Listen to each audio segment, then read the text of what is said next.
شباب صار لهم 3 أيام شغالين على قبل الميزانية، حسسونا الدنيا بتنقلب علينا، والآن تسمعهم هص ولا كلمة، شغالين بس على وشه. أنا شغالين على التالي. الناس اللي قابلوا الأمير محمد بن سلمان قاعد ينقدرون، أنت مطبل أنت مطبل أنت مطبل أنت مطبل، يعني لو حشيت أصير مش مطبل صح؟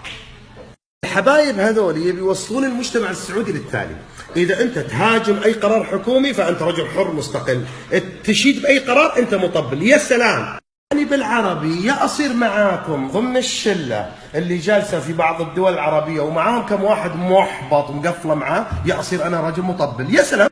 الزبدة للحسابات المحرضة، أنا ما قاعد أتكلم، بيجي واحد يقول لك إحنا نتكلم باسم الشعب، شعب مين يا حبيبي؟ تتكلم أنت من عطاك حق تتكلم باسم الشعب، جاوبني. آخرتك يا سلتوح جالس في عاصمة عربية جنبنا، يا واحد شغال في المخابرات، يا واحد من قط برا البلد وقافلة مع دين أمه، ها معاه كم واحد قافلة معاهم في البلد. طلعت الميزانية، ها وش عندك يا أبو الشباب؟ لا أصل بيفرضون رسوم بعدين. أيوه شنو يعني؟ ما باقي لك تقول أعطونا الموية والكهرباء ببلاش. صباح الخير جنيت. يضيق لما يجي واحد يقول لك احنا الشعب، انت مين؟ انت ما عندك صلاحيه تتكلم باسم احد، انت رجال اصلا اسمك الطبيعي مو كاتبه، اسمك ما تكفى تكتبه. اي شيء مضحك يا اخي، 3 ايام سودوا لي العيشه، حسون الدنيا مقلوبه.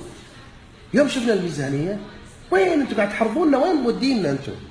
اقسم بالله اقسم بالله، وتسال هالحسابات المشبوهه ذي، ها ابو صور كذا وحواس ومش عارف اسماء مستعاره، تقول له تحرق البلد عشان يصير لي تبييض؟ يقول لك إيه؟ والله ما انتم كفو، اوكي؟ مرينا في تأسيس الدولة، ومرينا أيام الناصرية، ومرينا الحرب العراقية العلمية، ومرينا بعد 11 سبتمبر، صح؟ ومرت علينا ظروف كثيرة وحروب حوالينا، والله سبحانه وتعالى سلم هالبلد. شوف بتموتون قهر، بلدنا بخير وبتبقى بخير بإذن الله. تحلمون فيه انتم يا الحسابات المشبوهة ما راح يتم، ربنا سبحانه وتعالى حامي هالبلد. اقعد انبح انبح انبح، حتى صورتك ما قادر تحطها. خطورة الفكرة، ها؟